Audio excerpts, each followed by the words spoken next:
नमस्कार, आप सभी का बहुत स्वागत है हमारी इस खास पेशकश महा एग्जिट पोल में। जी हां, लोकसभा चुनाव 2024 में 7 चरणों के मतदान के बाद अब सबकी नजरें हैं एग्जिट पोल पर, और कह सकते हैं कि एग्जिट पोल नहीं, 4 जून के नतीजों की एक झलक मानी जाती है, जिसका हर किसी को बेसब्री से इंतजार है। तो कुछ ही मिनटों बाद होगा देश के लोकसभा चुनाव का एग्जिट पोल। महन जी, बेसब्री से इंतजार था आज के इस दिन का। बिल्कुल, सभी को नमस्कार। और इस दिन का खास तौर से भारत देश की जनता इंतजार कर रही थी कि आखिर एग्जिट पोल में किसको कितनी सीटें संभावित हैं। तो इस दिन का खास तौर से तब इंतजार और अहम हो जाता है जब वोटिंग का दिन भी हो। तो वोटिंग शाम 6 बजे तक थी और शाम 6 बजे के बाद अब एग्जिट पोल आना शुरू होंगे। सभी जो एनालिस्ट हैं और वो बताएंगे कि आखिर एनडीए को कितनी सीटें मिल रही हैं, तो यूपीए के खाते में क्या रुझान है। इन सब बातों के बीच निश्चित तौर से दीपेश, देखिए, अब जनता सिर्फ इसी उम्मीद पर है कि आखिर क्या उम्मीद है कांग्रेस ने तो ये भी कह दिया था कि हम तो डिबेट का हिस्सा ही नहीं बनेंगे, लेकिन उसके बाद जो है मल्लिकार्जुन खड़गे ने साफ कर दिया कि कांग्रेस इस डिबेट का हिस्सा बनेगी, एग्जिट पोल में जाएंगे। और जाने के बाद जो भी एग्जिट पोल होंगे, हालांकि कभी रॉन्ग भी होते हैं, कभी राइट भी होते हैं, कभी सटीक भी होते हैं, तो ऐसे में एग्जिट पोल पर सबकी निगाहें होती हैं। दीपेश, बिल्कुल महन जी, तो देखिए, कांग्रेस जो एग्जिट पोल से दूर भागती आई वो आज डिबेट पे न केवल बैठ रही, बल्कि कांग्रेस ने अपना एग्जिट पोल पहले ही देश के सामने रख दिया। वो कह रहे हैं कि 295 प्लस सीटें हम लाने जा रहे हैं। इंडिया गठबंधन के तमाम दलों की बैठक हुई, जबकि भाजपा शुरू से कह रही कि अब की बार 400 पार। तो चलिए पहले आपको दिखाते हैं आज की ताजा खबर क्या है ब्रेकिंग न्यूज महा एग्जिट पोल से जुड़ी हुई। और जो आज की सबसे बड़ी बात यही कि 543 सीटों पर देश भर में जो वोटिंग हुई उनमें एक सीट भाजपा पहले ही जीत चुकी है, और अब 542 सीटों के जो नतीजे आएंगे 4 जून को, उनके नतीजों की झलक बस अब से कुछ देर बाद दिखेगी। 6:30 बजे ये नतीजे, ये कहें कि रुझान एग्जिट पोल के आने शुरू हो जाएंगे। कई एजेंसियों ने सर्वे किए हैं लोकसभा चुनाव का आज एग्जिट पोल, इसे देश की जनता का जनादेश कह लें, और कई एजेंसियों ने ये एग्जिट पोल तैयार किया। महन जी, बहुत मेहनत लगती है एग्जिट पोल तैयार करने में। निश्चित तौर से देखिए, एग्जिट पोल तैयार करने में इसलिए भी मेहनत लगती है दीपेश, क्योंकि हर एक सीट का एक अलग एनालिसिस ये होता बड़े है। सवाल है देश के सामने महन जी। बिल्कुल, तो सबसे अहम बात यही है कि कांग्रेस किन जो शायद समीकरण है उनमें दावा कर रही है, और भारतीय जनता पार्टी तो पहले दिन से ही कह रही है कि हम 400 पार जाएंगे, और जो भारतीय जनता पार्टी की सीटें हैं वो 300 से ज़्यादा आएंगी, 370 से ज़्यादा आएंगी। तो निश्चित तौर से ये एक बड़ा हम कह सकते हैं। लेकिन कांग्रेस का जो उत्साह है वो कहीं इंडिया गठबंधन की जो बैठक हुई थी उसमें दिखाई नहीं दिया। हालांकि जब प्रेस कॉन्फ्रेंस की मल्लिकार्जुन खड़गे ने तो जरूर कहा कि हम 295 सीटों के करीब पहुंच रहे हैं, लेकिन वो एक जो दावे का जो एक कहते हैं कि जो जोश होता है वो वहां पर दिखाई नहीं दे रहा था। बस सबसे क्या है कि महज 28 मिनट बचे हैं जब तमाम एजेंसियों के सर्वे, क्योंकि निर्वाचन आयोग की गाइडलाइन है कि 6:30 बजे के पहले आप किसी भी तरह से एग्जिट पोल नहीं दिखा सकते हैं, क्योंकि आज 7वें चरण का मतदान, भले ही उसका समय खत्म हो गया, लेकिन कह सकते हैं कि कई पोलिंग बूथ ऐसे रहते हैं जहां पे लोग पहुंच जाते हैं और उनको वोट डालने का पूरा मौका दिया जाता है। लिहाजा 6:30 बजे का समय दिया है, थोड़ा सा इंतजार और बाकी है। लेकिन उसके पहले बड़े सवाल हैं देश के सामने कि देश में अगली सरकार किसकी बनेगी। क्या एक बार फिर देश में मोदी सरकार का राज कायम होगा, या फिर 10 साल से वनवास में बैठे विपक्ष के भाग खुलेंगे देश में? किस गठबंधन की अगली सरकार बनेगी? तो कांग्रेस के राष्ट्रीय अध्यक्ष खड़गे दावा करेंगे 295 प्लस सीटें हम हासिल करने जा रहे हैं, और ये भी एक बड़ी खास बात लगी इस बार की एग्जिट पोल के पहले तमाम दलों के गठबंधन ने चर्चा की और कई विषयों पे 2.5 घंटे बातचीत हुई। इसके क्या मायने वो भी हम समझेंगे। बहरहाल अब लगातार जब तक तमाम एजेंसियों के एग्जिट पोल नहीं आ जाएंगे, हम इस चर्चा में बने रहेंगे, और हमारे साथ हमारे खास मेहमानों के पैनल भी रहेगा। तमाम राजनीतिक दलों के प्रवक्ता, नेता हमारे साथ सीधी चर्चा में जुड़ेंगे।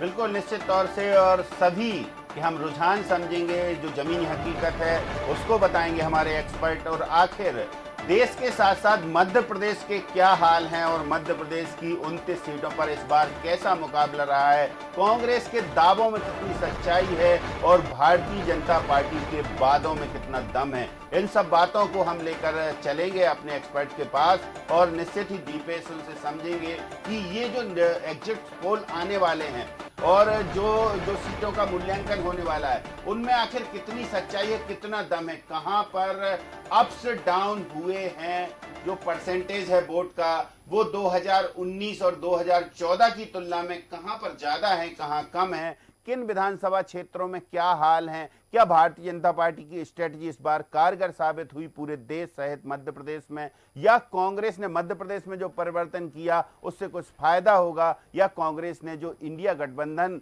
को मिलाकर चुनाव लड़ा उससे कोई लाभ उसे होगा। सबसे बड़ी बात यही है महेंद्र जी कि इस बार जो वोटिंग परसेंटेज कम हुआ है, जनता ने क्या सोच करके वोट नहीं डाला या किसने वोट डाला, किसके समर्थक ने वोट डाला, ये सबसे बड़ा क्वेश्चन मार्क है। क्योंकि जब जब वोटिंग टर्नआउट हुआ है नतीजे बड़े चौंकाने वाले रहे। बहरहाल हमारे साथ हमारे खास मेहमानों का एक पैनल जुड़ चुका है, हम परिचय कराएंगे। स्क्रीन पर लाइए हमारे सभी मेहमानों को एक साथ। हमारे साथ हमारे पॉलिटिकल एडिटर रवि अवस्थी जी हैं, हमारे सीनियर रिपोर्टर आदर्श चौरसिया जी हमारे साथ में दो वरिष्ठ पत्रकार भी हैं, राजीव खंडेलवाल जी और राजेश जौहरी जी। आप दोनों का भी स्वागत करते हुए हम इस चर्चा को आगे बढ़ाएंगे। सबसे पहले राजीव खंडेलवाल जी, क्या आपने भी कोई एग्जिट पोल निकाला है? जो राजनेताओं ने, जो राजनीतिक दलों ने दावे किए, आपका मन क्या कहता है? देखिए, एग्जिट पोल तभी एग्जिट हो सकता है जब आप फील्ड में धरातल पर घूमें।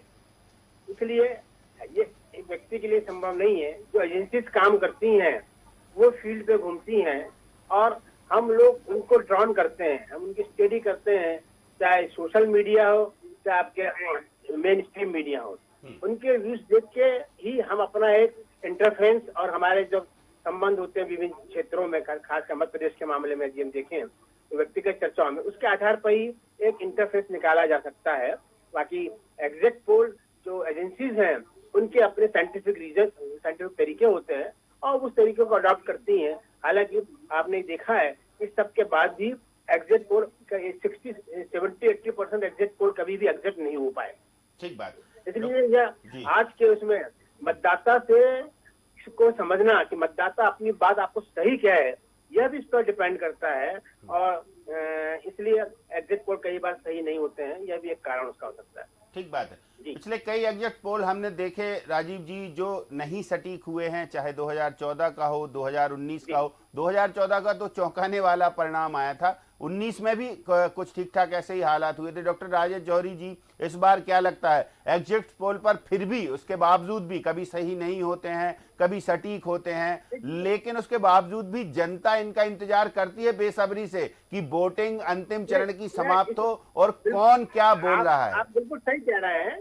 जनता इसलिए इंतजार करती है कि जनता के पास सिस्टम तंत्र नहीं है कि वो पूरे देश की स्थिति को समझ सके, इसलिए वो एग्जिट पोल पे जो रिलाई करती है। लेकिन वो जिस चैनल्स को विश्वास करती है, जिस वो देखती है पूरे अपने ड्यूरिंग द लाइफ अपने कोर्स में, उस पर वो रिलाई करती है और उस पर कहीं ना कहीं उसको परिणाम को। लेकिन जनता भी जो है, यानी आज की जनता जो हो गई है वो निश्चित रूप से पहले की ज्यादा एजुकेटेड हो गई है। तो वह डिफरेंट चैनल्स के लेके सोशल मीडिया यदि हम देखें कि बहुत डिफरेंस है दोनों में। यदि आज आप बात करते हैं मेन स्ट्रीम मीडिया से कहा जाता है, जिसे आजकल सोकाल लोग गोदी मीडिया कहते हैं, वो अपने उसको अंधभक्त गोदी मीडिया कहा जाता है। और जस्ट कंट्रास्ट में जब हम जाए सोशल मीडिया, वो अपने को तो ऑफिशियल डिक्लेयर्ड कहता है कि हम विरोधी मीडिया हैं, हमारा काम सत्ता से प्रश्न पूछना है, इसलिए हम निष्पक्ष नहीं है। ये मैंने कई सोशल मीडिया वालों को देखा है। इसलिए इन दोनों कंट्रास्ट के बीच में के बाद जनता कहीं ना कहीं अपना बैलेंस को कहीं ना कहीं एवरेज बैलेंस निकालने का प्रयास करती है और इसलिए इंटरेस्ट उसका बना रहता है। क्योंकि चुनाव में निश्चित रूप से हालांकि 2 दिन बाद परिणाम आ जाएंगे, जब 3 महीने हमें वेट करना पड़ गया चुनाव जिस घोषणा हुई है, और उसके बाद से ये सिस्टम भी बहुत लंबा लेते जा रहा है इलेक्शन कमीशन जिस समय इसके पहले इतने समय कभी नहीं लिया गया। ये पहली बार हुआ है कि 7 चरणों में चुनाव होने के बाद इतना लंबा समय लिया गया है। तो उस जनता की क्यूरियोसिटी होती है, मैं सोचता हूँ कि उसमें वो खत्म हो गई। जो पहले जो परिणाम होते थे, चुनाव होते थे, 24 घंटे में हमको परिणाम मिल जाते थे। बिल्कुल बिल्कुल। अधिकतम बाकी 48-72 घंटे में जो डिस्टेंस के जो बूथ होते थे वहां से परिणाम लेट आते थे। लेकिन अब जनता का वो इंटरेस्ट खत्म हो गया। जो 36 दिन मैंने दिया, आप बूथ हम वोट पोलिंग वोट डालने का हमको परिणाम नहीं मिल रहा है, तो 2 दिन बाद मिल जाएंगे हमें। इसलिए एग्जिट पोल का वो मेरे ख्याल से वो वेटेज नहीं रहा जो किसी जमाने में होना चाहिए। चलिए राजेश जी के पास चलते। राजेश जी, तो आज एग्जिट पोल को लेकर इंदौर, मालवा, निमाड़ में क्या हलचल, क्या उत्साह है, और दूसरा आपका एग्जिट पोल क्या कह रहा है? देखिए, जैसा अभी खंडेलवाल जी ने कहा, ये बात सही है कि एजेंसीज जो है वो साइंटिफिक तरीके से उनके लोग होते हैं, हर जिले में हर तहसील में जाते हैं और अपने अपने तरीके से सैंपलिंग करते हैं और फिर वो एग्जिट पोल बताते हैं। लेकिन सोशल मीडिया के इस दौर में जरूरत नहीं है कहीं जाने की। सारा आप तो आपके अगर 5000 फ्रेंड्स में से आपके पास लेफ्टिस्ट भी हैं आपके ग्रुप में, आपके ग्रुप में राइट विंग भी है, आपके ग्रुप में न्यूट्रल लोग भी हैं, आपके ग्रुप में पढ़ने पढ़ाने वाले भी हैं, किसान भी हैं। तो वो सारी चीजें आपको घर बैठे अपने मोबाइल पे ही मिल सकती है सारी बातें। ये क्योंकि देखिए, जो व्यक्ति ह्यूमन नेचर है अपने उद्गार व्यक्त करना, तो अपने उद्गार छुपा नहीं पाता है और वो चाहे कितना ही अपने आप को इम्पार्शियल, कोई सरकारी अधिकारी है उसकी मजबूरी आ रही है कि बस मैं कुछ बोल नहीं सकता, लेकिन वो कुछ ना कुछ ऐसा जरूर कर देगा फेसबुक पे या इंस्टाग्राम पे या फिर जो भी उसका जो व्हाट्सएप ग्रुप है, कुछ ना कुछ ऐसी चीज लिख देगा कि जिससे कि ये आपको अंदाजा लग सके उसके मन का। रीडिंग बिटवीन द लाइंस कहते हैं इसको पत्रकारिता में। तो उसमें हम पता कर सकते हैं कि क्या स्थिति है। तो देखिए, अब जो 29 सीटों का मध्य प्रदेश की बात करेंगे हम, तो अब ऐसा लग रहा है जो पिछले 3-4 दिनों से 5 दिनों से लगातार यही सोशल मीडिया पर जो अलग अलग व्हाट्सएप ग्रुपों में, फेसबुक पे और इंस्टाग्राम पे तो ना के बराबर, क्योंकि इंस्टाग्राम पे लोग पॉलिटिक्स में ज्यादा इंटरेस्ट नहीं लेते हैं, वो यंग लोग ज्यादा होते हैं, उनके दूसरे इंटरेस्ट होते हैं। तो इससे जो पता चला है, तो ऐसा लग रहा है कहीं ना कहीं 1-2 सीट अगर कांग्रेस को मिल गई तो मिल गई, और हालांकि 2 का भी मुश्किल दिख रहा है, पर 1 आधी सीट मिल गई तो बहुत बड़ी बात है।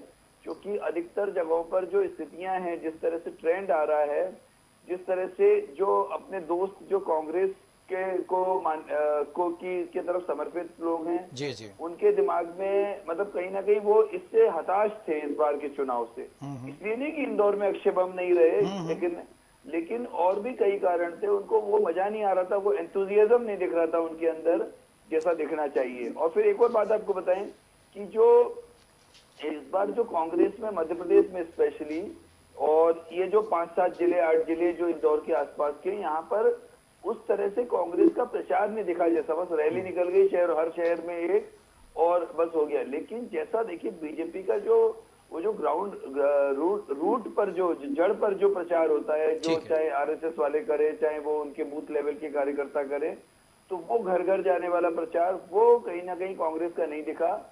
और ये अपने आप में बहुत कुछ दर्शा देता है, ये अपने आप में उनकी मनोदशा बता देता है। और अभी इस बार क्या हुआ, तीर्थ यात्रा पे बहुत सारे लोग गए हैं, मतलब हर गांव से 100, 150, 200 लोग तीर्थ यात्राओं पे गए हैं। ऐसा पहले कभी नहीं होता था कि चुनाव के दौरान तीर्थ यात्रा पे जा रहे हैं।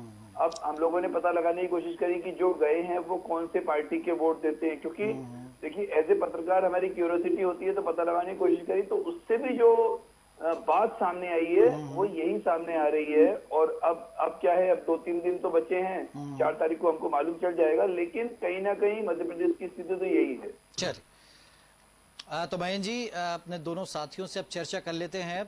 रवि जी, इस पूरे लोकसभा चुनाव की सबसे खास बातें आप क्या देखते हैं? 7वें चरण का मतदान संपन्न हुआ, किन बातों के लिए पूरा चुनाव याद किया? देखिए नतीजे तो ठीक है, अभी थोड़ा सा यह रुझान, उसके लिए भी इंतजार, लेकिन उसके पहले अगर हम रिकॉल करें इस पूरे चुनाव को, तो क्या खास बातें रही आपके लिए नजर में?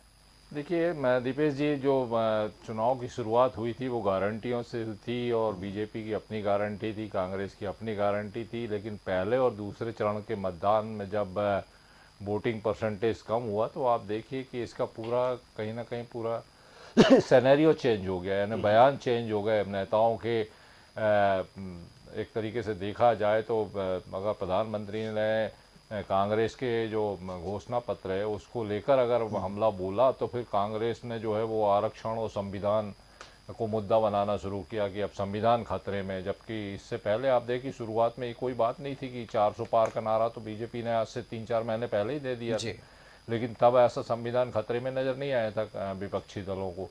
लेकिन जैसे ही कांग्रेस के मैनिफेस्टो पर हमला होता है और उस पर मुस्लिम लीग की छाप बताई जाती है, वैसे ही संविधान जो है वो खतरे में हो जाता है। तो ऐसी तरीके से आप देखिए कि फिर बाद में आरक्षण को लेकर जब हमला बोला कांग्रेस ने, बीजेपी ने, कि कर्नाटक का उदाहरण दिया कि किस तरह वहाँ ओबीसी में मुस्लिम वर्ग को पूरी की पूरी जमात को शामिल कर दिया गया, तो फिर वो आरक्षण का मुद्दा उठा कि ये आरक्षण खत्म करना चाहते हैं। यानी कहीं ना कहीं विपक्ष जो है वो मोदी के बयानों की काट ढूंढती नजर आई, लेकिन उसका खुद का कोई मुद्दा रहा हो वो पूरे समय आप देखिए 7 चरण के चुनाव में विपक्ष का पूरा हमला केवल और केवल प्रधानमंत्री नरेंद्र मोदी पर रहा। वो झूठ बोलते हैं, वो कुछ नहीं करेंगे, वो हार जाएंगे, वो संविधान बदल देंगे, देश बेच देंगे, मतलब कुल मिलाकर जो है वो पूरा का पूरा मनगढ़ंत टाइप के जो आरोप है तो उस पर रहा।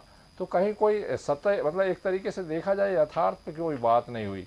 अब आप 1 लाख रुपए हर साल महिलाओं को देने की बात कर रहे हैं, खटाखट ठकाठक, ये सब हमने सुना।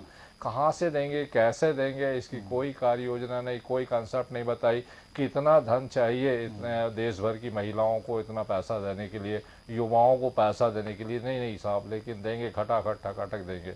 अब सवाल ये है कि वो तो पता चलेगा 4 जून के बाद कि अगर आ गए तो कैसे देंगे फिर। तो बात वही है ना कि ये तमाम मुद्दे रहे जो पूरे 2 महीने इन 75 दिनों के दौरान, उधर से देखिए, उधर से मंगलसूत्र बेचने की बात आई, जैसे विरासत टैक्स को लेकर सैम पेत्रोदा का बयान आता है बीजेपी हमलावर हो जाती है कि भाई वो तो आपके मंगलसूत्र बेच देंगे, आपकी गाड़ी कमाई को बांट देंगे। तो ये तमाम मुद्दे मुझे लगता है ये जो बाद में फिर जातिवाद पर आधारित हो गया, तो जैसे ही जातिवाद पर आया तो वो आरक्षण पर आ गए। तो कहीं ना कहीं मतलब कोई एक मुद्दा नहीं रहा पूरे चरण से। जैसे जैसे चुनाव बढ़ा वैसे वैसे मुद्दे बदलते गए, वैसे पारे के साथ गर्मी के, और जो भाषणों का दौर था या बात संवाद का दौर था या आरोप प्रत्यारोप का दौर था, वो ज्यादा तेज चलने लगा पारे के साथ। आदर्श जी, मध्य प्रदेश की हम बात करेंगे आपसे कि मध्य प्रदेश में क्या देखा आपने इस बार, क्योंकि 2014, 2019 और 2024 इस बीच में कांग्रेस की जो संभावनाएं हैं, क्या जिस तरीके से कांग्रेस उम्मीदें लगाए बैठी है उस तरीके से परिणाम आने की है कोई संभावना, या फिर कांग्रेस जैसे कांग्रेस के ही नेता कहते हैं कि हवा हवाई चुनाव लड़ा है कांग्रेस ने, कई कांग्रेस नेताओं ने जिन्होंने पार्टी छोड़ी उनके बयान आए हैं, और ऐसे में भाजपा कहाँ मजबूत दिखाई देती है? देखिए मैं जी अपनी बात शुरू करूं, लेकिन उसके पहले जो मुद्दे की बात चल रही थी, क्योंकि एक बड़ा जो मुद्दा था इस चुनाव के अंदर, राम मंदिर का मुद्दा जिसको हम भूल रहे हैं, ये मुद्दा सबसे महत्वपूर्ण था। और चाहे विपक्ष हो या सत्ता पक्ष हो, दोनों ही दलों ने इस मुद्दे पर भुनाने की कोशिश करी। सत्ता पक्ष ने तो पूर्ण रूप से ही बीजेपी ने इस मुद्दे को लेकर आगे चली और लगातार, चाहे वो मध्य प्रदेश के मुख्यमंत्री हो मोहन यादव या शिवराज सिंह चौहान हो, जिन जिन राज्यों में प्रचार करने गए, दूसरे राज्यों में जब प्रचार करने गए तो राम मंदिर का मुद्दा ही सबसे आगे रखा और उसके बाद कृष्ण जन्मभूमि की बात कही गई। तो ये मुद्दा सबसे बड़ा था, क्योंकि उसके आपने देखा आचार संहिता लगती है, उसके पहले ही जब 22 जनवरी को राम मंदिर में पीएम मोदी जाते हैं और तमाम अनुष्ठान और देश भर में तमाम झंडे लगाने की प्रक्रिया, मंदिरों में भजन कीर्तन, सुंदरकांड के आयोजन, तो एक पूरा का पूरा माहौल, जो पूरा का पूरा एक बड़ा मुद्दा जो था इस चुनाव में, जो मैं देख पा रहा हूँ, वो राम मंदिर के मुद्दे से शुरू हो गया था।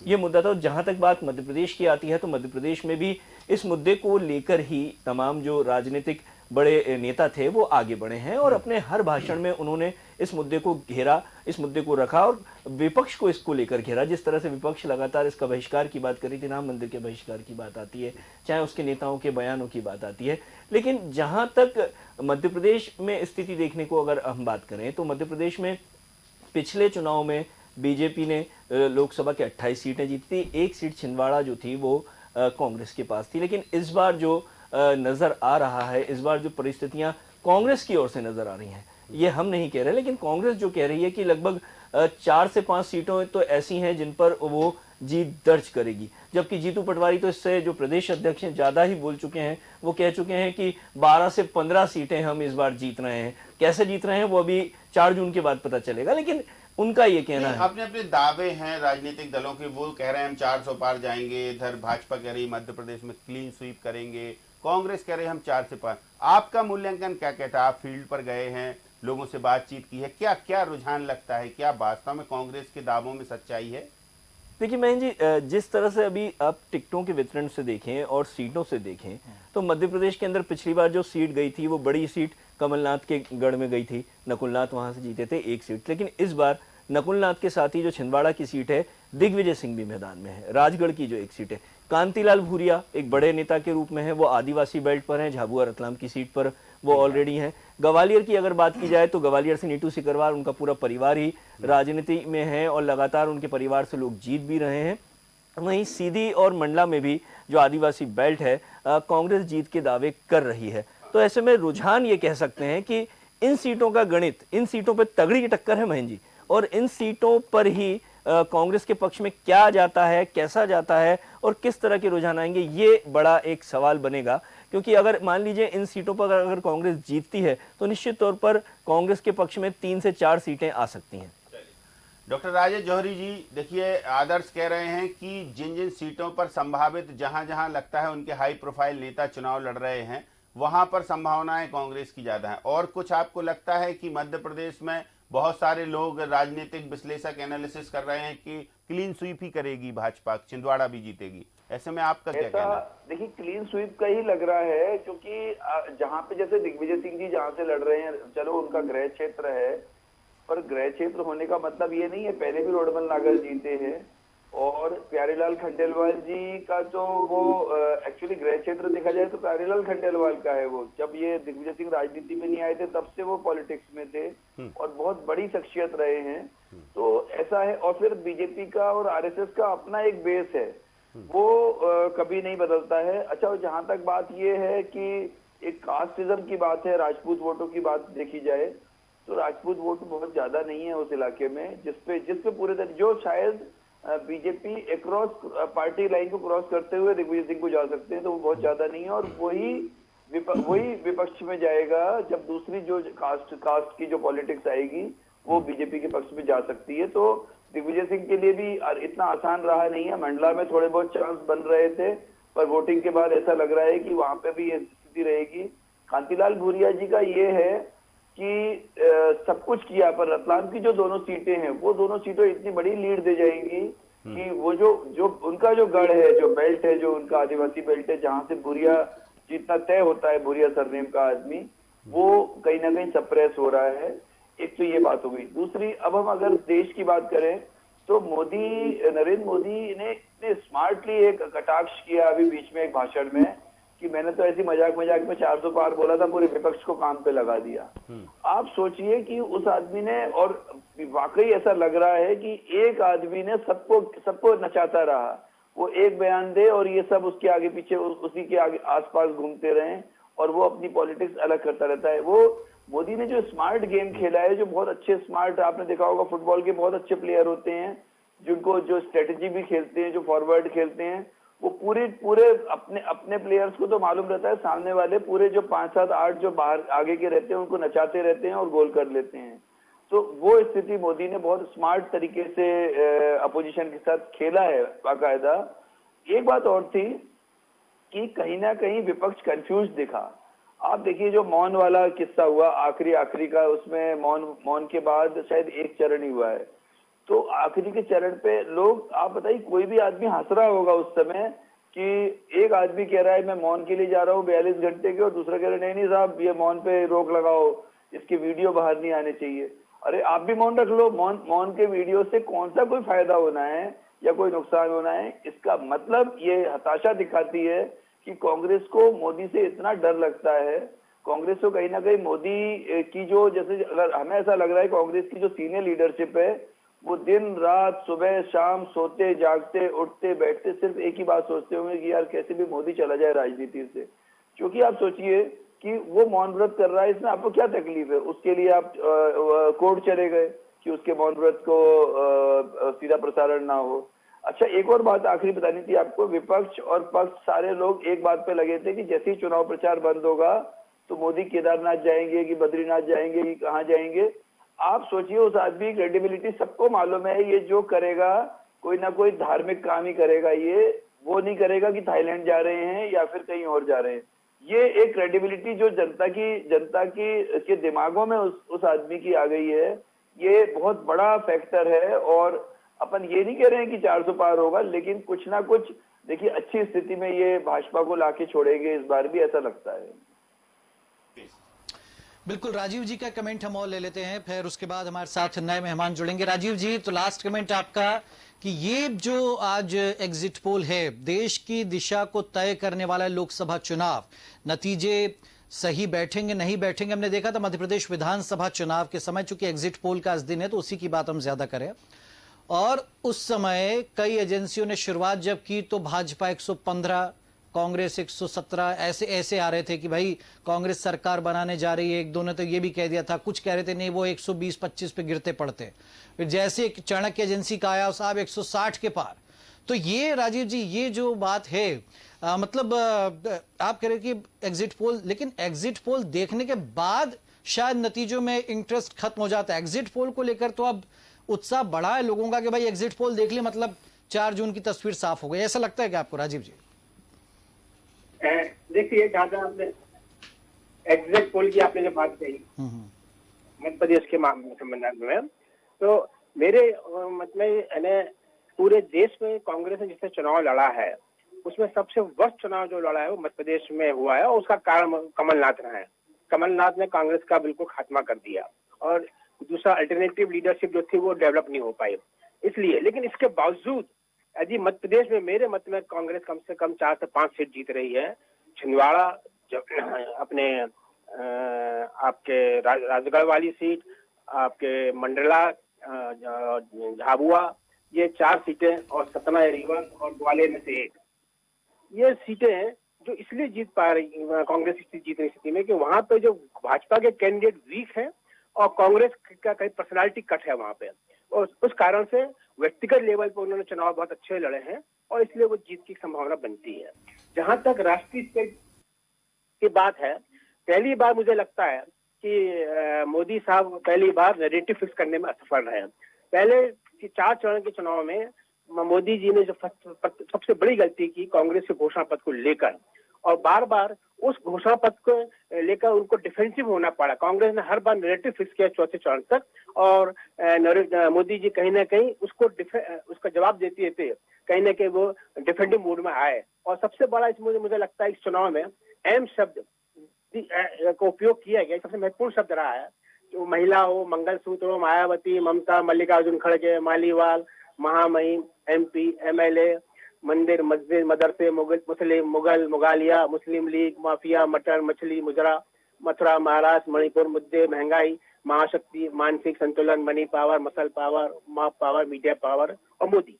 ये अहम शब्द का इस चुनाव में बड़ा महत्व रहा है, और इस अहम शब्द में मोदी जी ने जो अहम शब्दों का उपयोग किया है उसका क्या परिणाम आएगा ये देखने की बात होगी। कहीं ना कहीं उसको सांप्रदायिक ध्रुवीकरण करने का प्रयास हुआ है, लेकिन वो कितना हुआ है यह तो हमको 4 तारीख को ही पता लगेगा। अभी एक हमारे पूर्व प्रवक्ता कह रहे थे कि मुसलमानों को कर्नाटक का उदाहरण दे रहे थे, लेकिन वे भूल गए कि कर्नाटक में जो रिजर्वेशन हुआ है मुस्लिम, वो पिछले 20 साल से चला आ रहा है, उसमें बीजेपी की गवर्नमेंट रही है।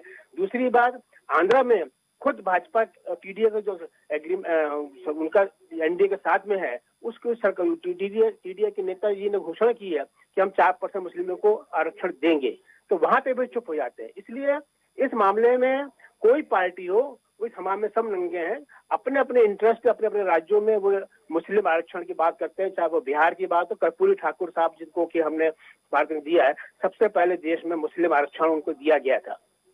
इस कारण से राष्ट्रीय मुद्दे जो हैं यहाँ पे इस चुनाव में मुझे जो लगता है कि लोकलाइज जो हुआ है, राष्ट्रीय मुद्दे जो होने को कांग्रेस के जो घोषणा पत्र है वो उसमें राष्ट्रीय मुद्दे जो आए और मोदी साहब ने उसको आलोचना करने में, उसको खंडन करने में और उसकी क्रिटिसाइज करने में जो अपनी एनर्जी लगाई, जो कांग्रेस के पास अपनी पावर नहीं थी खुद की कि उसके घोषणा पत्र को एक एक घर पहुंचा दे, वो मोदी जी के द्वारा उसको मेन ध्यान देने पर मीडिया के माध्यम से वो घोषणा पत्र पहुंचा, लोग डाउनलोड करने लगे कि कांग्रेस घोषणा पत्र में ऐसा क्या है। जब वो बात ये आ जाए कि आपके मंगलसूत्र तक बात आ जाए, इस तरह की बात हो जाए, हमें प्रॉपर्टी में हम आपका शेयर हो जाएगा, जबकि बड़ा स्टेट ड्यूटी एक्ट ये कांग्रेस ने समाप्त किया था राजीव गांधी के जमाने में, डेथ के बाद जो टैक्स लगता था वो सब उन्हें समाप्त किया था। तो ऐसी बहुत सी बातें हुई जिसकी कहीं ना कहीं तथ्यों पे सपोर्ट नहीं था,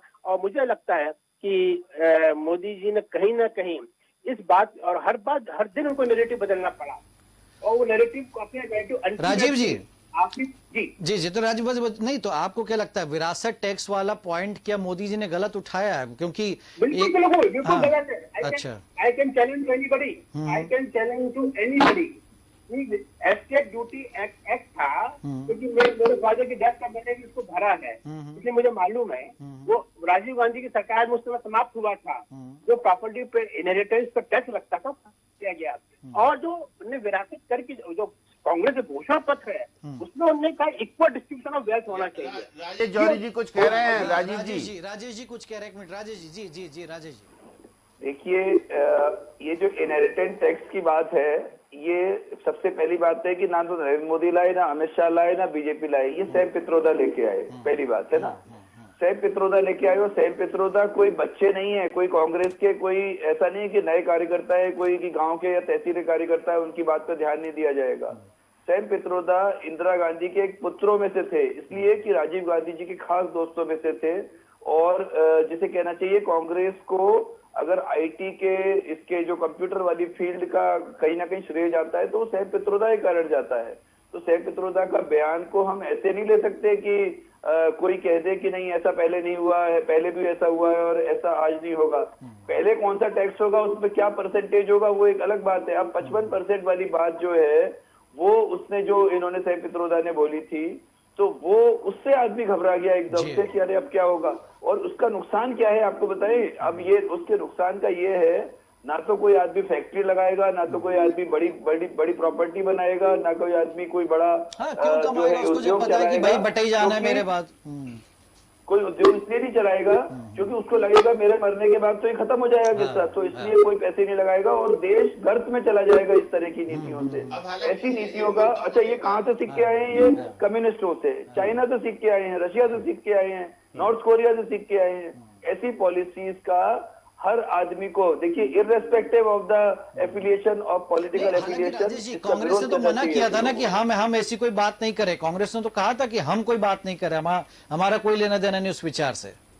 जी, फिर भी देखिए उन्होंने हाँ ये जरूर है कि अगर हाँ थिंकर हैं, देखो रणनीतिकार हैं, इसमें कोई शक नहीं। सैम पित्रोदा जो कहते तो राहुल गांधी या और कोई जो नेता देर सबेर उस पर सोचते विचारते। लेकिन बयानों के कई मायने निकालना ये तो जायज सी बात है। अब चूंकि चुनाव है तो थोड़ी थोड़ी बातों में मीन मेघ निकालना नहीं बनाया तो फिर चुनाव का और राजनीति का आदर्श से बात करेंगे। आदर्श, क्या लगता है कि किन मुद्दों का इफेक्ट जो है वो मध्य प्रदेश पर ज्यादा जनता के बीच नजर आया, चाहे कांग्रेस की गारंटी की बात हो, भाजपा की गारंटी की बात हो, भाजपा के नेताओं के बयानों की बात हो, कांग्रेस के नेताओं के बयानों की बात हो या घोषणाओं की बात? देखिए मयंक जी, जिस तरह से लगातार बीजेपी अपने मुद्दों को लेकर जनता के बीच में गई है और यहाँ पर बात राम मंदिर की हो चाहे धर्म की बात हो, लेकिन सबसे महत्वपूर्ण विकास का नारा भी कहीं ना कहीं बीजेपी ने इस बीच अपना रखा है। वो मध्य प्रदेश में जिस तरह से पिछले सालों में विकास हुआ है, चाहे वो शिवराज सिंह की सरकार में हुआ हो या केंद्र में नरेंद्र मोदी की सरकार में जो विकास हुआ हो, उन विकास और उन विकास के वादों को लेकर वो जनता के बीच में गई है। और यहाँ तक कि लाडली बहना का बीच में मुद्दा भी आया था कि उनके खातों में पैसा नहीं जाएगा, तो इसको भी जो मुख्यमंत्री हैं मोहन यादव, उन्होंने हर भाषण में अपने कहा, हर भाषण में लेकर आए कि उनके पैसा आएगा और रुकेगा भी नहीं। तो जो मुद्दे हैं, बीजेपी की जो योजनाएं हैं, वो उन्हीं पर चलती रही। लेकिन कांग्रेस लगता है जो कहते हैं ना कि पथ भ्रमित हो गई, क्योंकि उसको लग रहा था कि कौन से मुद्दे को पकड़ा जाए और कौन से मुद्दे को छोड़ा जाए। मोदी गारंटी लाते हैं तो कांग्रेस गारंटी लेकर आ जाती है, यहाँ पे कुछ और बीजेपी बोलते हैं तो वो कांग्रेस बीजेपी के बयानों के पीछे ही भागती रही और लगातार वही अपने पुराने राग अपनाती रही कि रोजगार नहीं है, पेट्रोल महंगा है, तमाम जो पुराने मुद्दे हैं वही मुद्दों को लेकर कांग्रेस जनता के बीच में रही। लेकिन हाँ, ये कह सकते हैं कि जिनकी व्यक्तिगत छवि है, जिनके व्यक्तिगत वोटर्स हैं, कांग्रेस के जो अपने वोटर्स हैं, वो सबसे महत्वपूर्ण है कि उनको बचा पाती है कि नहीं कांग्रेस। यहाँ पे ये देखने वाली बात होगी, क्योंकि हमने चुनाव के बीच में ही देखा महेंद्र जी कि किस तरह से कांग्रेस के कई दिग्गज नेता, कई पूर्व विधायक, पूर्व मंत्री लगातार कांग्रेस छोड़कर बीजेपी में शामिल हो रहे हैं, और अब ये सिलसिला लगातार चुनावों की वोटिंग के समय तक भी जारी रहा। तो कह सकते हैं कि मुद्दा विहीन कांग्रेस थी, लेकिन कुछ मुद्दे सिर्फ वही थे कि मोदी कुछ बोल दें या तमाम बड़े नेता कुछ बोल दें तो उनका कटाक्ष ढूंढती हुई नजर आई। रवि अवस्थी जी, पहले मैं एक जानकारी दे दूं। देखिए 6:30 के बाद अब जो है एग्जिट पोल आने शुरू हो गए हैं, और जो एक चैनल है इंडिया टीवी, उसने अपना पहला एग्जिट पोल जारी किया है, और उसमें आंध्र प्रदेश से शुरुआत की गई है, और आंध्र प्रदेश की जो सीटें हैं वहां पर 25 सीटें हैं, और उनमें से 13 से 15 सीटें वो जो है टीडीपी को दे रहे हैं, 4 से 6 सीटों पर वो भाजपा की बढ़त बना रहे। यहां से कह सकते कि एक एक राज्य दर राज्य, हमें लगता है आज इसी तरीके से महेंद्र जी आएंगे, राज्य दर राज्य ये लोग एग्जिट पोल जारी करते हैं। हालांकि तमाम एजेंसियां हैं, और जो होड़ होती है जाहिर सी बात है न्यूज एजेंसियों में कि साहब जब सबसे पहले हम अपना एग्जिट पोल दिखाएं, तो हमें लगता है कि उसका सिलसिला बस शुरू होने वाला है, और जो तमाम एग्जिट पोल आएंगे उन पर भी हम विश्लेषण करेंगे। जी महेंद्र जी। रवि अवस्थी जी, सबसे अहम बात यह है कि देखिए जो इस पूरे जो चरण में मध्य प्रदेश का मतदान हुआ, उसमें काफी कुछ सीटों पर ऐसा लगा कि कोई मुद्दे जो है वो प्रभावशाली नहीं रहे, वहां चेहरों की ज्यादा डिमांड रही। जनता को ऐसा लगा कि ये चेहरा ठीक है, ये ठीक नहीं है, ऐसा कुछ हुआ क्या? और पिछले यदि 2014, 2019 के यदि हम चुनाव नतीजों पर जाएं, 29 सीटों के चुनाव नतीजों पर जाएं, तो जो वोट ऑफ परसेंटेज है उसमें कहीं ना कहीं कांग्रेस का एक स्थायित्व नजर आया कि वो 30, 32, 34 इसी परसेंटेज पर उसका वोटर रहा। लेकिन भारतीय जनता पार्टी ने इन 5 सालों में 14 और 19 में करीब जो है 34 या 42% से 54% तक का सफर तय कर लिया वोटर को हासिल करने में। बिल्कुल, देखिए महेंद्र जी, हालांकि ये बात तो विधानसभा चुनाव में ही साफ हो गई थी कि 8.5% का इजाफा बीजेपी के वोट शेयर में हुआ है। वो कांग्रेस अपने वोट शेयर पर स्थिर रही है, यानी वो। लेकिन ये भी एक हकीकत थी कि बीजेपी जो है वो क्षेत्रीय दलों के वोट शेयर को तो अपना काट पाई, लेकिन कांग्रेस के वोट शेयर को कम नहीं कर पाई, मतलब कांग्रेस का वोट शेयर उसे नहीं मिला। और इसके चलते ही वो जो अभियान है, जो देखा पिछले 2.5-3 महीने के दौरान कि लाखों की संख्या में कांग्रेस कार्यकर्ताओं को अपने दल में शामिल कर लेना, ये कहीं ना कहीं उसी का एक नतीजा था कि चूँकि कांग्रेस का वोट शेयर 40 से कम नहीं हो रहा था, उस 40 से कम करने के लिए उनकी तब आप लगे रूट लेवल पर सेंध लगाने का काम किया गया, और उसमें पार्टी सफल भी रही, और कांग्रेस ही उसको रोक नहीं पाए। ये उनकी विफलता है। जहाँ तक अभी जो मुद्दे मध्य प्रदेश में रहे, चूँकि देखिए ये पूरा का पूरा चुनाव पूरे देश में प्रधानमंत्री के चेहरे पे बीजेपी लड़ रही है, स्वाभाविक तौर पर मध्य प्रदेश में भी वही संदेश कहीं ना कहीं बीजेपी ने देने की कोशिश की है कि ये चुनाव पूरा प्रधानमंत्री के चेहरे पे। और वैसे भी देखिए 2018 और 2019 के चुनाव हमने देखे हैं कि कैसे विधानसभा का जो परिणाम आए थे, और 6 महीने बाद जो चुनाव हुए तो कैसे मोदी लहर में 28 सीटें बीजेपी की झोली में आ गई थी। इस चुनाव में भी लगभग वैसा ही है, हालांकि कई जगह चूंकि वोटिंग परसेंटेज कम रहा पहले दूसरे चरण में, और महंगाई एक ऐसा मुद्दा था जिसको लेकर कुछ नाराजगी बीजेपी यानी प्रधानमंत्री से हो सकती है, लेकिन बाकी किसी मुद्दे को लेकर मुझे नहीं लगता कि मतदाता के मन में प्रधानमंत्री को लेकर या एनडीए सरकार को लेकर कोई विरोध होगा। केवल एक महंगाई एक ऐसा मुद्दा है जिसको लेकर कुछ मतदाता जरूर ये हो सकते हैं कि भाई महंगाई बढ़ गई। ये इसमें बिल्कुल सच है कि महंगाई बढ़ी है, और ख़ास करके जो लोअर मिडिल क्लास तबका है वो कहीं ना कहीं इस बात को महसूस करते रहा। लेकिन फिर भी एक बड़ा मतदाता वर्ग है जो अखबार की दुनिया या टीवी की स्क्रीन से बाहर अपनी बात सोचता है, क्योंकि ये जो जितना प्रोपागंडा है, चाहे वो किसी भी मीडिया के माध्यम से हो, वो एक विशेष वर्ग यानी शहरी मतदाताओं के बीच में ही रहता है। लेकिन एक ग्रामीण क्षेत्र में आज भी एक बड़ा मतदाता ऐसा वर्ग ऐसा है, हालांकि अब तो सोशल मीडिया यानी व्हाट्सएप ने जो है मोबाइल ने उस दूरी को कम करा, बावजूद इसके अभी भी ऐसी स्थितियां हैं। लेकिन अभी जैसे एक बात और मैं इसमें कहना चाहूँगा, जो अभी हमारे एक सहयोगी मतलब एक साथी पत्रकार वरिष्ठ पत्रकार कह रहे थे कर्नाटक के मुद्दे को, जो बात उन्होंने कही, तो देखिए मध्य प्रदेश में भी 28 मुस्लिमों की 28 जातियों को ओबीसी वर्ग में शामिल किया गया है। लेकिन वो कौन है? वो शेख सैयद पठान नहीं है जो हाईली प्रोफाइल माने जाते हैं। वो पसमानदा मुसलमान है जिनको पूरे देश के कई राज्यों में 90% से ज़्यादा राज्यों में उनको आरक्षण मिला है। लेकिन कर्नाटक, पश्चिम बंगाल और जो उदाहरण वो आंध्र प्रदेश का दे रहे थे, वो केवल वो राज्य हैं जहाँ पर केवल मुस्लिमों को खुश करने के लिए सभी जातियों को उसमें शामिल कर दिया गया। आप देखिए मैनिफेस्टो में कांग्रेस के क्या कहा है। जो भाजपा ने आरोप लगाया था कि इसमें मुस्लिम लीग की छाप है, 1937 में जो मुस्लिम लीग का घोषणा पत्र आया था और कांग्रेस का जो घोषणा पत्र है उनमें 3 बिंदु स्पष्ट तौर पर मिलते हैं। पहला है अल्पसंख्यकों के पर्सनल लॉ को मजबूत किया जाएगा। अल्पसंख्यकों में 6 जातियां आती है। आप बताइए पर्सनल लॉ किस में होता है? क्या जैनों में होता है? ईसाइयों में होता है? क्या किस में होता है? केवल मुसलमान में पर्सनल लॉ होता है। यानी आप साफ कह रहे हैं कि पर्सनल लॉ उनके छात्र बच्चों को विदेश में पढ़ने भेजा जाएगा। बिल्कुल भेजिए, यही बात मुस्लिम लीग के घोषणा पत्र में। तीसरी बात, अनुपातहीन संपत्ति का वितरण किया जाएगा। सैम पित्रोदा उसी बात को विस्तार से कह देते हैं। ये कहते हैं अनुपातहीन संपत्ति का विस्तार। अनुपातहीन संपत्ति किसकी? या तो आप कहिए कि जो इस देश में धनाढ़ वर्ग हैं, जो अमीर वर्ग हैं, जो उद्योगपति, केवल उनकी। ये आप तो पूरी देश की जनता की कह रहे हैं कि अनुपातहीन संपत्ति का वितरण करेंगे। तो सवाल ये है कि अगर बीजेपी इसमें आपत्ति उठाती है तो फिर जो मैनिफेस्टो का, कांग्रेस के मैनिफेस्टो का समर्थन करते हैं, वो इन बातों को क्यों नहीं क्लियर करते हैं? क्यों जनता को भ्रमित करते हैं? मैं मानना चाहूँगा। आप बताइए, 3 मुद्दे मैंने आपको बताया। पर्सनल लॉ किसका मजबूत करेंगे? क्या जैनों का पर्सनल लॉ होता है? क्या ईसाइयों का पर्सनल लॉ होता है? क्या सिखों का पर्सनल लॉ होता है? आपने क्यों 1967 में हिंदू पर्सनल लॉ को एक्ट में ले आए, दूसरे पर्सनल लॉ को आपने छोड़ दिया? तो ये विसंगतियां करते हैं। तो ये कांग्रेस जिसके पक्ष में खड़ी रही। आप बताइए देश में कौन सा ऐसा व्यक्ति होगा जो किसी इनविटेशन को लिख के मना करता हो कि मैं नहीं जाऊंगा, फिर मीडिया को साझा करता होगा? क्या वो साझा करता है? नहीं जाना होता है, चुपचाप रखकर बैठ जाता है। किसी क्या मीडिया को बताया जाता है?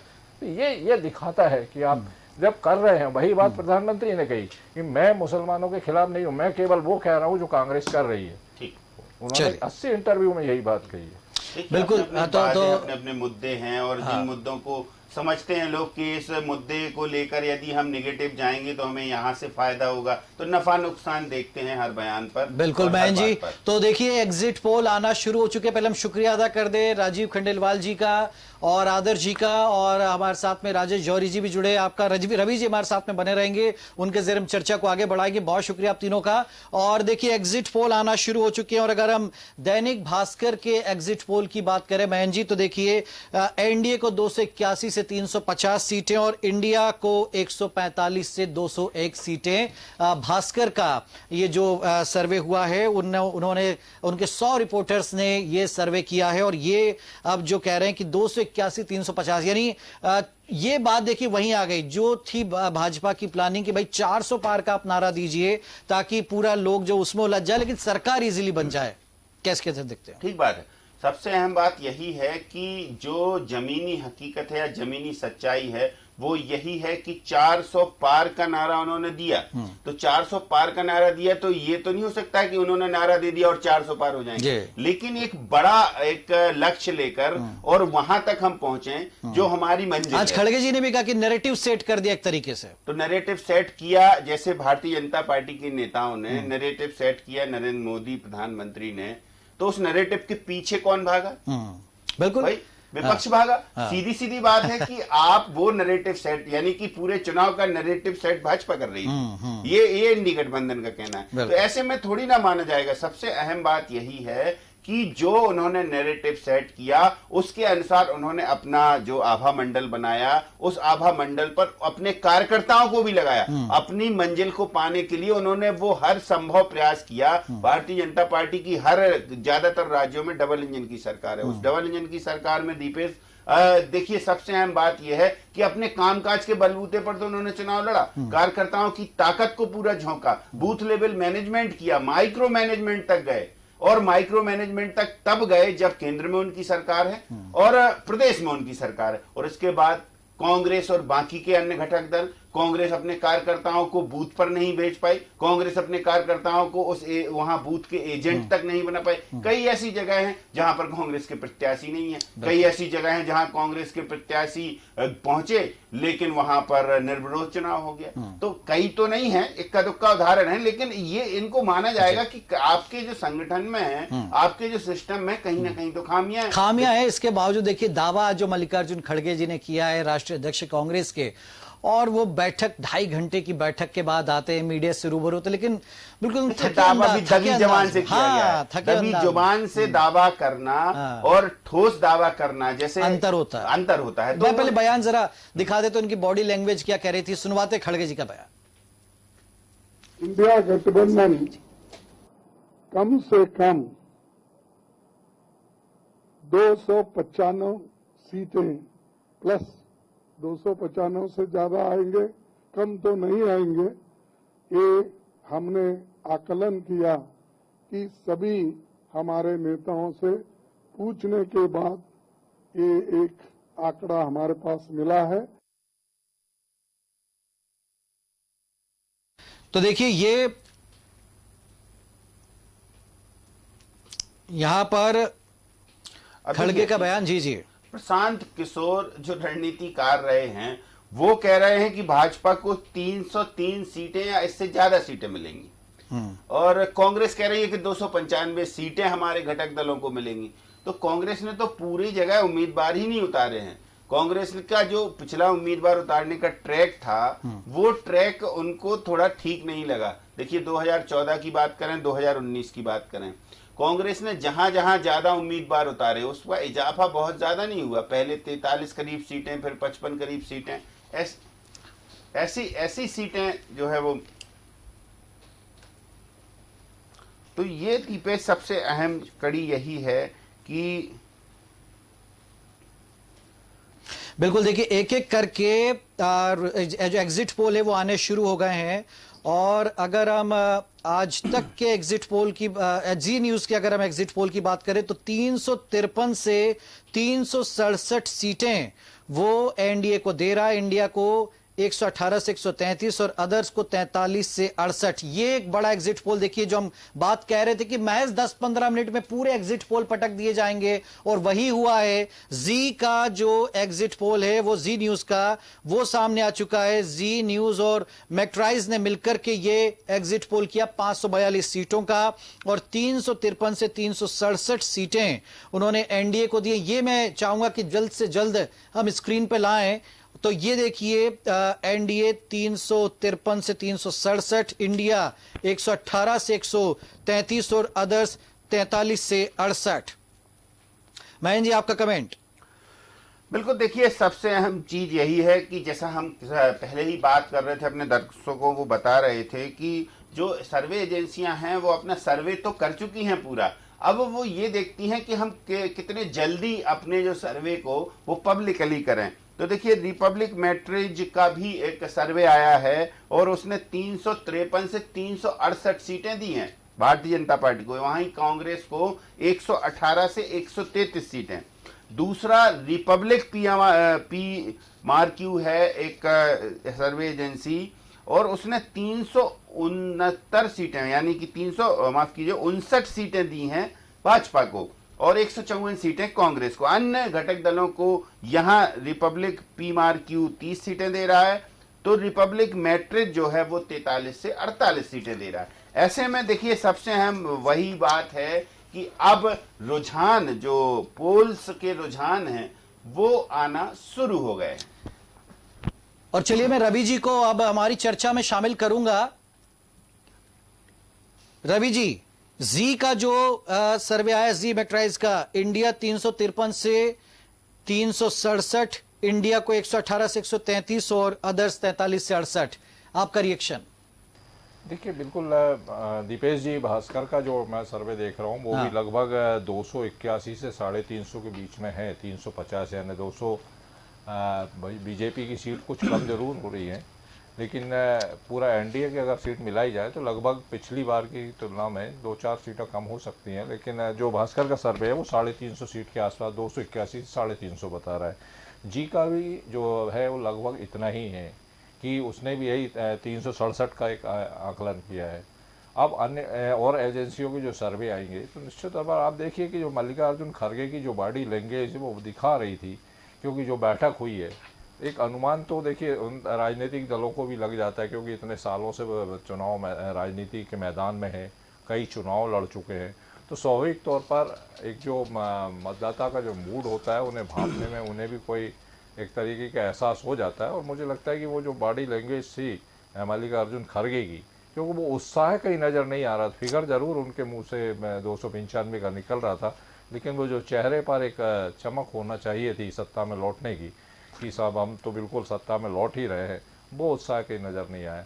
और अब जो एजेंसी के जो 2-3 एजेंसियों के सर्वे जो आए हैं, जो एग्जिट पोल आए हैं, वो भी यही इशारा कर रहे हैं कि एक बार जो प्रधानमंत्री ने जो अभी 2 दिन पहले होशियारपुर में एक बात की थी कि तीसरी बार हैट्रिक लगाने जा रहे हैं और बहुमत के साथ हैट्रिक लगाने जा रहे हैं, मुझे लगता है कि ये जो एग्जिट पोल के शुरुआती रुझान है, जो नतीजे हैं, वो जो आंकड़े आए हैं, वो कहीं ना कहीं इस ओर इशारा कर रहे हैं कि एक बार फिर से एनडीए सत्ता में वापसी कर सकती है। दीपेश जी, बिल्कुल, रिपब्लिक भारत का भी देखिए सर्वे आ चुका है और एनडीए को 353 से 368 सीटें, इंडिया गठबंधन को 164 सीटें और अदर्स को 30 सीटें। तो देखिए हम जो कह रहे थे कि धड़ाधड़ सारे एग्जिट पोल आ जाएंगे, महज 15 मिनट के अंदर देखिए सारी एजेंसियों ने अपने एग्जिट पोल जारी कर दिए। रिपब्लिक भारत देखिए 400 पार की बात तो हमें लगता है बहन जी अभी तक अधूरी रही है और किसी ने भी, लेकिन ये क्या लगता है भाजपा की ज्यादा किरकिरी इसी में होगी कि भाई 400 पार की बड़ी बातें कर रहे थे, देखिए आप तो 350 से मट गए, और वो भी एनडीए है, भाजपा नहीं, भाजपा की तो 370 सीटें की बात चल रही थी और इंडिया गठबंधन 154 छेड़, इंडिया की तो खैर अभी उतनी बात क्या करे, लेकिन एनडीए वही बात है कि सबका जो कांग्रेस को खुश होने का मौका मिल गया, एक बहाना हाँ, आप 400 पार कहाँ, हम तो ठीक है, हमारा जो होगा ठीक है, हाँ, आप 400 पार नहीं जा रहे, ये इस बात की खुशी जरूर कांग्रेस को हुई होगी और कांग्रेस नेताओं को इस बात की राहत होगी। और जो उनके प्रवक्ता या जो उन्होंने फैसला लिया था कि हम डिबेट्स में एग्जिट पोल की नहीं बैठेंगे, अब उनको एक मुद्दा मिल गया निश्चित तौर से। क्यों रवि जी, मुद्दा तो मिल ही गया अब कि हाँ आप 400 पार नहीं आ रहे हैं, आप बड़े बड़े दावे कर रहे थे। देखिए महन जी, अभी प्रशांत किशोर ने भी वही बात की थी जो राजेश जौहरी कह रहे थे कि कैसा उन्होंने अपने आंकड़े का जो गेम है उसमें उलझाया विपक्ष को, और कहीं ना कहीं प्रशांत किशोर ने भी यही बात की थी कि जो 400 पार का जो नारा दिया ये विपक्ष को बहुत बाद में समझ में आया, जब समझ में आया तब तक तो बात काफ़ी आगे बढ़ गई थी। किस तरीके से प्रधानमंत्री ने 400 पार का नारा दे के या 370 का जो बात कहकर किस तरीके से विपक्ष को उसमें उलझा दिया, और विपक्ष केवल वो सीटों की गिनती में उलझा रहा, वो केवल यही कहते रहा कि नहीं हम इतना आ रहे हैं, वो इतना से कम हो रहे हैं। आप देखिए कि 150 से कम बता दी गई थी कि बीजेपी तो इस बार या एनडीए इस बार 150 से कम आप पे आएगा। तो कहीं ना कहीं ये निश्चित तौर पर पूरा चुनाव अगर देखा जाए 2 महीने के दौरान जितना प्रचार हुआ है उसमें कहीं ना कहीं समूचा विपक्ष केवल प्रधानमंत्री के बयानों की काट ढूंढते नजर आया। अपनी जो बात है वो कहीं उसकी नज़र नहीं आई कि वो खुद क्या कहना चाहता, खुद क्या करना चाहता, अगर वो सत्ता में लौटा तो क्या करेगा, कैसे वो 1 लाख रुपए हर साल हर महीना को कैसे बांट पाएंगे, उसकी कोई योजना नहीं, कोई देश को कैसे आगे बढ़ा पाएंगे इसकी कोई योजना नहीं। तो कहीं ना कहीं वो तमाम बातें केवल प्रचार में, चुनावी सभाओं में सब जो है वो सतही बातें सामने आई, और जो आरोप प्रत्यारोप का दौर चला वो लगभग यही चला। तो मुझे लगता है कि प्रधानमंत्री देखिए एक बहुत बड़ा फर्क है कि जो विपक्षी दल जो बात कह रहे थे वो भविष्य की बात कह रहे थे, भविष्य में हम ऐसा करें, लेकिन मतदाता देखता है कि उसे वर्तमान में क्या मिल रहा है। उसे वर्तमान में देखिए आप, एक बड़ी संख्या उन मतदाताओं की है जिन्हें पक्का घर नसीब हुआ है, एक बड़ी संख्या उन मतदाताओं की है जिन्हें भले ही उज्ज्वला गैस में भले ही वो रिफिलिंग नहीं करा पाए लेकिन उनके घर में गैस कनेक्शन आया, एक बड़ी संख्या उन मतदाताओं की है जो पिछले 3-4 साल से मुफ्त अनाज ले पा रहे हैं। तो देखिए कल्याणकारी योजनाएं, सामाजिक न्याय क्षेत्र की योजनाओं का जो लाभ भारत के हितग्राहियों को मिला है, आप इसी मध्य प्रदेश में देख लीजिए कि जब विधानसभा चुनाव होता है और शिवराज सरकार जब 1200 रुपये 1000 रुपये पर मंथ देने की बात करती है तो जो कल्याण जो सामाजिक न्याय क्षेत्र की किस तरीके से गेम चेंजर साबित होती है। बिल्कुल देखिए तो, आज तो सबसे बड़ी बात रवि जी यही है कि भाजपा या कहें एनडीए फिर जो अभी तक के जो एग्जिट पोल आए महन जी बहुत इजीली एक बार फिर सरकार बनाने जा रही है। बिल्कुल निश्चित तौर से सरकार बनाने का जो दावा तो नहीं कर रहे थे, वो 400 पार का दावा कर रहे थे, लेकिन सरकार बनाने की स्थिति में भारतीय जनता पार्टी है, वहीं कांग्रेस और इंडी गठबंधन इस जद्दोजहद में हैं कि 2019 के जो आंकड़े हैं उनमें कैसे फेरबदल किया है। देखिए, एक और सबसे बड़ी ब्रेकिंग आपको बता रही है, ये इंडिया न्यूज का सर्वे है। देश में एनडीए को सीटें मिलेंगी तो इंडिया गठबंधन को इतनी सीटें, अन्य को 47 सीटों का अनुमान है, और ये एनडीए को 371 जो कह रही है एनडीए, हालांकि भाजपा कह रही है कि 370 पार हम जाएंगे, लेकिन एनडीए 371 पार दे रहे हैं इंडिया न्यूज। और देश में एनडीए को 371 सीटों का अनुमान, इंडिया गठबंधन को जरूर 125 सीटें मिलने का अनुमान है, अन्य को 47 सीटें मिलेंगी। ये एक इंडिया न्यूज का सर्वे। एजेंसी ने मिलकर के ये जो सर्वे किया, और रिपब्लिक भारत, जी हां, एक और देश का बड़ा चैनल, नेशनल चैनल, वो क्या कह रहा है, उसका भी आ चुका है सर्वे। 353 से 368 सीटें। आप देखिए, रिपब्लिक भारत दे रहा है एनडीए को, इंडिया को 154 सीटें, अदर्स को 30 सीटें। तो रवि जी, क्या मुश्किल था 400 पार का लक्ष्य? कुछ बड़ा लक्ष्य रख लिया था कि अब हम बहुत ब्रॉड लेवल पर अब बात करेंगे, केवल एमपी नहीं है, पूरा देश की बात करेंगे कि भाई ये जो आ रहे हैं ये क्या कहते हैं नतीजे? देखिए, मैं दीपेश जी, जो 400 पार का नारा दिया था, हालांकि 400 पार का नारा भारत में देखिए एक बार 414 सीटें कांग्रेस की आई है, वो उस काल में आई है जब इंदिरा गांधी ने आपातकाल लगाया था, उसके बाद इंदिरा गांधी की हत्या हुई थी, उसके बाद वो 414 सीटें आई थी। एक इंदिरा लहर थी उनकी मौत की बात। तो स्वाभाविक तौर पर बीजेपी ने, जो आप खासकर कहें कि प्रधानमंत्री नरेंद्र मोदी ने ये जो नारा दिया 400 पार का, तो 400 पार के इस नारे के पीछे कहीं न कहीं की स्ट्रैटेजी रही, एक मनोवैज्ञानिक दबाव विपक्ष पर बनाने का प्रयास उन्होंने किया, और वो काफ़ी हद तक उसमें सफल भी रहे। वो विपक्ष जो कई दलों को गठबंधन, जिसका गठबंधन बना, और उस गठबंधन को लेकर जिस तरीके की संभावनाएं जो बीजेपी या उन्होंने जो आकलन किया था कि अगर ये सब एकजुट, तो अगर देखिए आप, वो अगर एकजुट हो नहीं पाए, लेकिन आप पश्चिम बंगाल में वो अलग अलग लड़े, अन्य राज्यों में, पंजाब में वो अलग अलग चुनाव लड़ रहे हैं, दिल्ली में भले ही आप और कांग्रेस मिलकर लड़ रही, लेकिन पंजाब में देख लीजिए एक दूसरे का मुकाबला कर रहे हैं। तो ऐसी स्थितियां बनी, लेकिन बावजूद इसके कहीं ना कहीं जो इंडी गठबंधन है, वो कुछ दल, जो आज ही देखिए आज की बैठक में ममता बनर्जी शामिल नहीं हुई, लेकिन बाकी के 23 दल रहे। अब ममता ने उसके अपने अलग कारण गिनाए कि उनके राज्य में चुनाव तो और राज्यों में भी थे, बाकी नेताओं के राज्यों में भी रहे। बहरहाल ठीक है, लेकिन वही बात हुई कि बीजेपी ने जो, या एनडीए का कहें, बीजेपी का हालांकि मेन स्ट्रेटजी रही कि उसने वो जो 400 पार के नारे में जो उलझाया विपक्ष को, तो मैंने कहा ना कि उनके जब बहुत बाद में समझ आया, तो उसके बाद फिर संविधान और आरक्षण और तमाम बातें आने लगी कि साहब 400 पार इसलिए कह रहे हैं ताकि संविधान बदल सके। मतलब दूसरे, अब आप सवाल ये क्या समझ में नहीं आया था? नहीं, बिल्कुल, आप देखिए ना, 1.5 मतलब उनको जब तक ये बात तो प्रशांत किशोर ने कही, जब तक उनको ये बात समझ में आई, उसके बाद ही उन्हें संविधान खतरे में नजर आया। कि आपने तो कई नेताओं के बयान सुने होंगे कि वो 400 पार इसलिए चाहते हैं ताकि संविधान बदल सके। अरे भाई, संविधान तो 350 में बदल सकते हैं, पिछली बार भी 353 थे, तब बदल लेते, नहीं 400 पार में ही बदलेंगे। तो ये देखिए, पहले जो यूपीए था वो अब इंडी गठबंधन है, तो उसमें नए सदस्य जुड़ गए हैं, तो यूपीए को तो राहत भरी सांस होगी कि अब 100 पार दे रहे हैं। अभी तक तो 100 पार करना मुश्किल समझ में आ रहा था।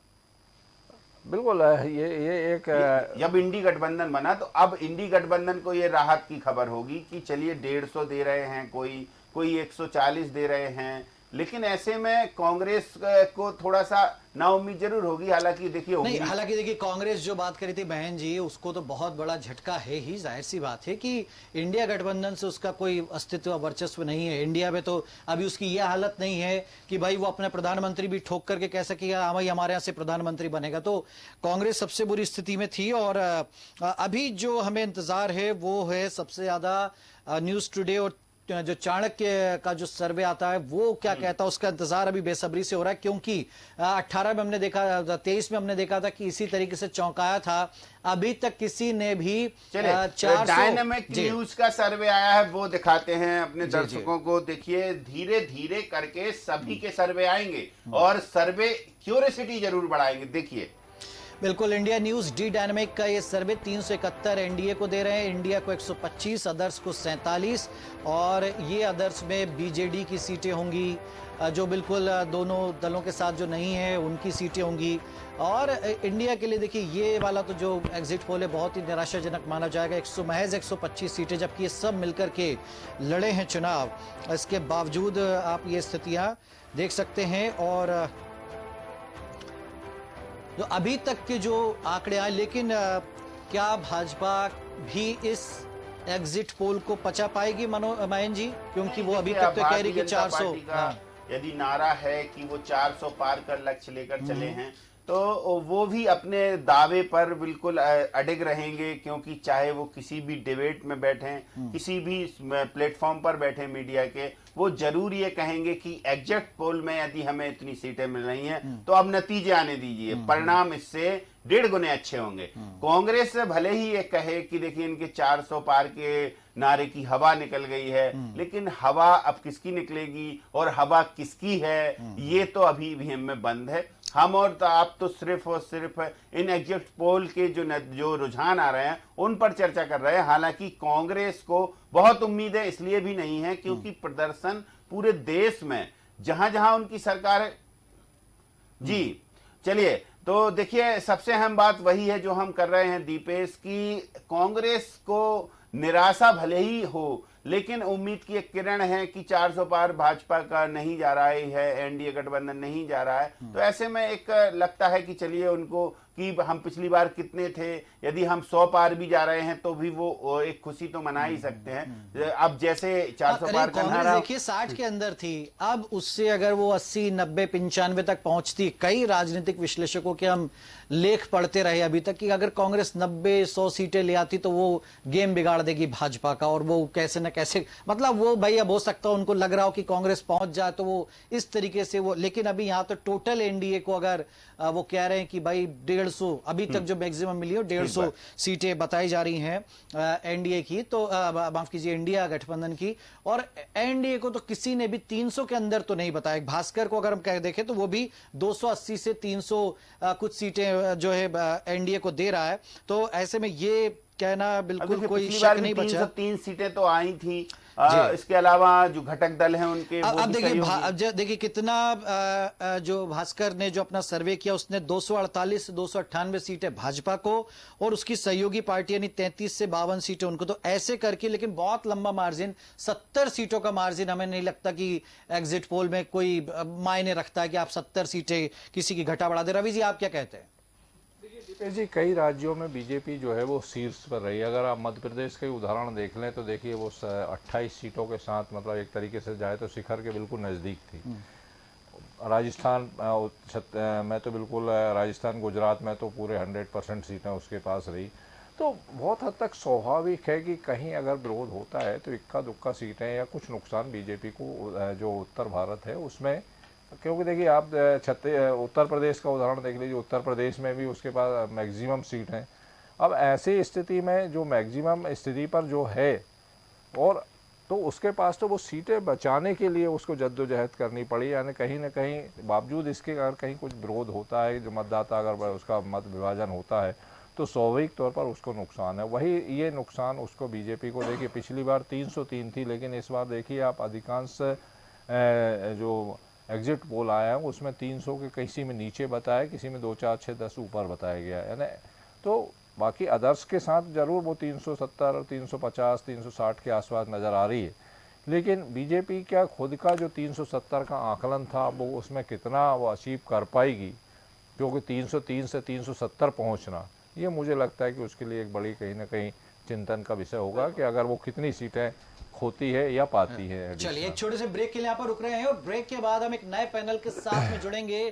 तब तक और भी एजेंसियों के जो सर्वे हैं, जो एग्जिट पोल है, वो सामने होंगे। तो देखिए अभी तक 3 प्रमुख एजेंसियों ने अपने सर्वे जारी कर दिए, पूरी सीटों के कहना चाहिए। जी ने, रिपब्लिक भारत ने और इंडिया न्यूज ने, और तीनों ने एनडीए को 350 से ज्यादा या उसके आसपास लगभग सीटें दी हैं। भाजपा भी एनडीए को 350 सीटें दे रहा है। तो ऐसे में कह सकते हैं कि भाजपा के लिए ये एक तरीके से फिर जश्न मनाने का मौका है। सीधी बात है, तीसरी बार फिर से क्या पीएम कोई मोदी एजेंसी 400 पार भी देगी, इस पर रहेंगी नजरें। एक छोटे से चलिए। ब्रेक ले रुक रहे हैं, जल्द हाजिर होंगे। ठीक।